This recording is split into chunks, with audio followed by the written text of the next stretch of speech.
अस्सलाम वालेकुम नाज़रीन, मैं आप सबकी मेज़बान समीरा खान आप सबका इस्तकबाल करती हूँ HS1 न्यूज़ चैनल पर।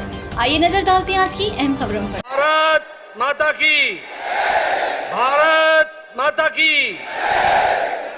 नरेंद्र मोदी गारू नायकत्वम, नरेंद्र मोदी गारू नायकत्वम। आज के इस सभा में उपस्थित भारत के यशस्वी प्रधानमंत्री, हम सबके प्रिय सम्मानीय श्री नरेंद्र मोदी जी, आज के कार्यक्रम में इस विजय संकल्प रैली में मंच पर उपस्थित भारतीय जनता पार्टी के सभी पूर्व राष्ट्रीय अध्यक्ष, मंच पर उपस्थित हमारे सभी प्रदेश के मुख्यमंत्रीगण, केंद्र सरकार में मंत्रीगण, वरिष्ठ नेतृत्व, सम्मानित मंच और यहां इस विजय संकल्प रैली में एकत्र आए इतनी बड़ी संख्या में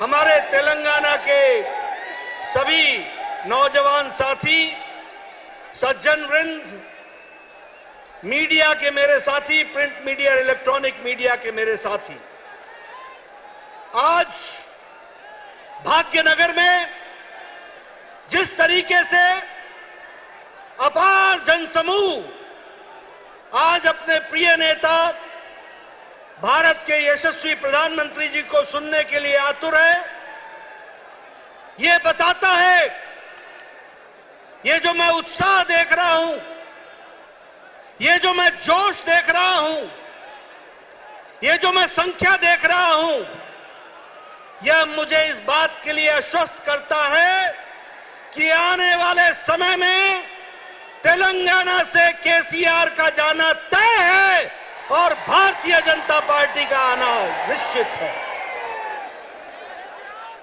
मित्रों, मैं आपके और प्रधानमंत्री जी के बीच में बहुत देर नहीं रहूंगा।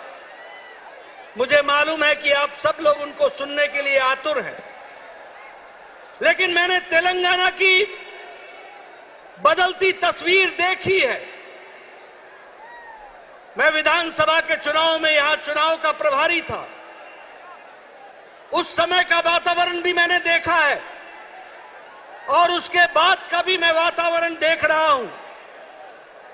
जगह जगह पर जिस तरीके से लोग केसीआर की सरकार से त्रस्त हैं, उनके भ्रष्टाचार से त्रस्त हैं, उनके सरकार के अनाचार से त्रस्त हैं और जिस तरीके से विपक्षी दलों को कुचलने का कुत्सित प्रयास कर रहे हैं, तेलंगाना की जनता जो बड़ी जागरूक जनता है, उसने तय कर लिया है कि केसीआर को घर बैठाना है और भारतीय जनता पार्टी को लाना है, इस बात को तय कर दिया। मित्रों, मैं यहां ग्रेटर हैदराबाद म्युनिसिपल कॉरपोरेशन के चुनाव में भी आया था। उस समय पत्रकार बंधु कहते थे कि भारतीय जनता पार्टी का क्या भविष्य है, और हमने कहा था कि हमें ग्रेटर हैदराबाद म्युनिसिपल कॉरपोरेशन में अभूतपूर्व सफलता मिलेगी और हैदराबाद की जनता ने आशीर्वाद रखा था और एक तरीके से भारतीय जनता पार्टी का चुनाव में आशीर्वाद आपने देकर के भारतीय जनता पार्टी का दबका बनाया था। लेकिन आप वहीं नहीं रुके, आपने दुबाका के चुनाव में जिस तरीके से रघुनंदन के माध्यम से धमाका कर दिया और एटला राजेंद्र के माध्यम से हुजूराबाद में हजूर को घेर दिया, गिरा दिया, ये बताता है कि आने वाले समय में भारतीय जनता पार्टी को आपने आशीर्वाद देना तय कर लिया है। सभी मुद्दों के बारे में प्रधानमंत्री जी चर्चा करेंगे, लेकिन जब आप नीलू की बात करते हो तो मैं ये जरूर कहूंगा कि पानी के बारे में चर्चा करते करते कालेश्वरम प्रोजेक्ट 32,00,000 करोड़ से आज 1,32,000 करोड़ पहुंच गया। ये केसीआर का एटीएम बन गया, एटीएम बन गया। ये हमको समझना चाहिए। भ्रष्टाचार, अनाचार, केंद्र सरकार से पैसा लेकर के यह प्रदेश, जब हम फंड की बात करते हैं, जब हम आर्थिक दृष्टि से बात करते हैं, तो आज यह प्रदेश 4 लाख करोड़ के घाटे में है और यह केसीआर की सरकार का नतीजा है। और जहां अगर मैं बात करूं रोजगार की, तो केसीआर की तरफ से, केशव चंद्रशेखर राव की तरफ से लोगों को रोजगार मिल चुका है। लोगों को रोजगार कैसे मिल गया है? लोगों को रोजगार इस तरीके से मिल गया है क्योंकि उसके नाम पर रोजगार का अर्थ है उसका बेटा, उसकी बेटी, उसके 2 दामाद खुद ड्राइविंग सीट पर, कार फुल है, हाउस फुल हो चुका है। अब कार में जगह नहीं है, रोजगार फुल हो चुका है। ये हमको समझना चाहिए। मित्रों, ऐसी भ्रष्ट सरकार को रहने का कोई अधिकार नहीं है। बहुत से मुद्दे हैं, इस पर चर्चा होगी।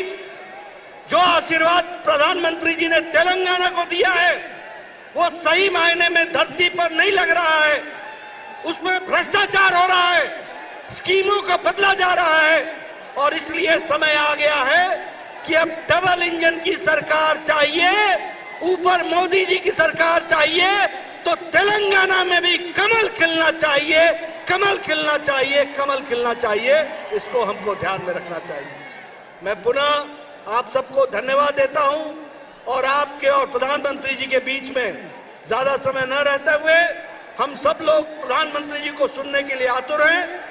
यहीं पर अपनी बात समाप्त करता हूं, इस आशा के साथ कि अगली बार भारतीय जनता पार्टी का कमल खिलेगा। इन्हीं शब्दों के साथ बहुत बहुत धन्यवाद। जय भारत, जय तेलंगाना।